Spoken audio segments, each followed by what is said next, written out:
Good morning students. आज हम वाक्य प्रश्न उत्तर करेंगे। हमारा पहला प्रश्न है, रस्सी यह किसके लिए प्रयुक्त हुआ है और वह कैसी है? उत्तर भी मैं आपको बता रही हूँ। रस्सी शब्द जीवन जीने के साधनों के लिए प्रयुक्त हुआ है। वह स्वभाव में कच्ची अर्थात नश्वर है। सेकंड क्वेश्चन, कवियत्री द्वारा मुक्ति के लिए किए गए जाने वाले प्रयास व्यर्थ क्यों हो रहे हैं?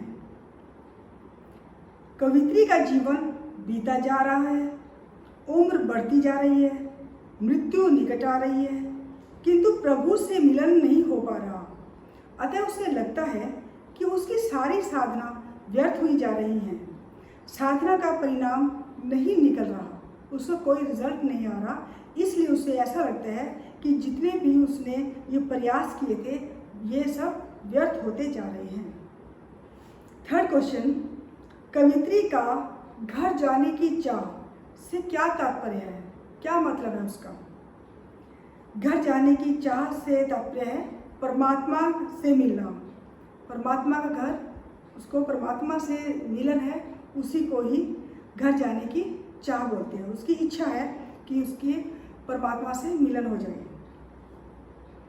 नेक्स्ट क्वेश्चन है, बंद द्वार की सांकल खोलने के लिए ललित ने क्या उपाय सुझाया है? या ललित के अनुसार बंद द्वार की सांकल कैसे खुलती है? उत्तर है, ललित ने सुझाव दिया है कि भोग और त्याग के बीच संतुलन बनाए रखें। न तो भोगों में लिप्त रहे, न ही शरीर को सुखाओं में सुख से में लिप्त रहे, बल्कि एक मध्य मार्ग को वो अपनाए जिससे कि प्रभु मिलन का द्वार खुल जाएगा और प्रभु से वो मिलन हो जाएगा। नेक्स्ट क्वेश्चन है, ज्ञानी से कवियत्री का क्या अभिप्राय है? क्या अर्थ है, क्या तात्पर्य है? ज्ञानी से कवियत्री का अभिप्राय है जिससे परमात्मा को जाना हो, आत्मा को जाना हो, और जो आत्मा को जान लेता है वो परमात्मा को भी जान लेता है। इसका अर्थ यह हुआ। नेक्स्ट क्वेश्चन है, कवियत्री ने परमात्मा प्राप्ति का क्या उपाय बताया है? उत्तर है, कवियत्री के अनुसार परमात्मा प्राप्ति के दिल में एक हुक उठना आवश्यक है। दूसरे, जीवन में त्याग और भोग के बीच सहज जीवन जीना आवश्यक है। न भोग में आसक्ति, न त्याग का आग्रह और न ही हठ योग। इनसे कुछ हाथ नहीं आता, इनसे परमात्मा का मिलन नहीं होता, परमात्मा से साक्षात्कार नहीं होता। परमात्मा को जानने के लिए आवश्यक है कि मनुष्य पहले अपने मन को टटोले, अपने आप को जाने, आत्म ज्ञान प्राप्त करे। इससे मिलते जुलते ही और क्वेश्चन है,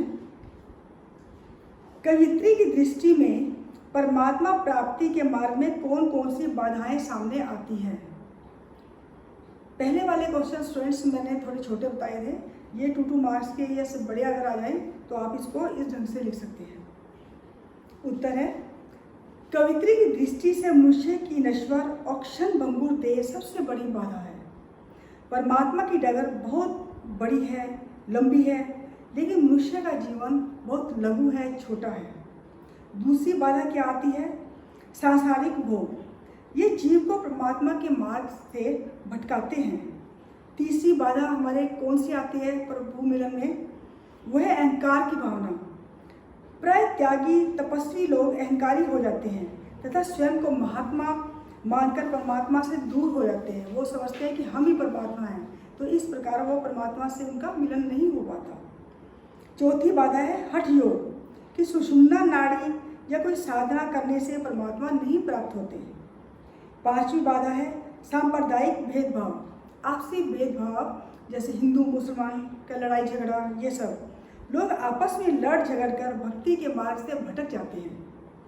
छठी बाधा है स्वयं के बारे में अज्ञान में रहना, कि स्वयं अपने आप को नहीं जानता कि वो खुद क्या है और ज्ञानी बना घूमता है। तो सबसे बड़ी बाधा कि स्वयं को के बारे में अज्ञान में जो रहता है वो भी एक बाधा ही है। स्टूडेंट्स, अब मैं कुछ प्रश्न आपको दूंगी, ये कोशिश करना कि आप खुद लिख सको। फर्स्ट क्वेश्चन है, ये आप वाक्य पढ़ सकते हैं, उन वाक्य के अंदर से ही क्वेश्चन है, क्योंकि एग्जाम में एक वाक्य आ जाएगा, उससे भी जो क्वेश्चन बनते हैं उसमें 2 मार्क्स के या एक नंबर का क्वेश्चन आएगा। वो कैसे लिखने हैं वो आप देखना। फर्स्ट क्वेश्चन है, कवित्री के मन में क्या हुक उठती है। सेकंड, माझी किसके लिए प्रयुक्त हुआ है और क्यों। थर्ड क्वेश्चन, कवित्री ललत किस रस्सी से कौन सी नाव खींचना चाहती है। फोर्थ, ललित की रचनाएं आज भी लोकप्रिय क्यों हैं। नेक्स्ट क्वेश्चन है, ललित किस भाव पर अधिक बल देती है।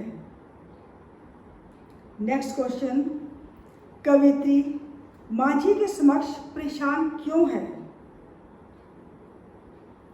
नेक्स्ट, ललित के अनुसार माझी और उतराई शब्दों के अर्थ को स्पष्ट कीजिए।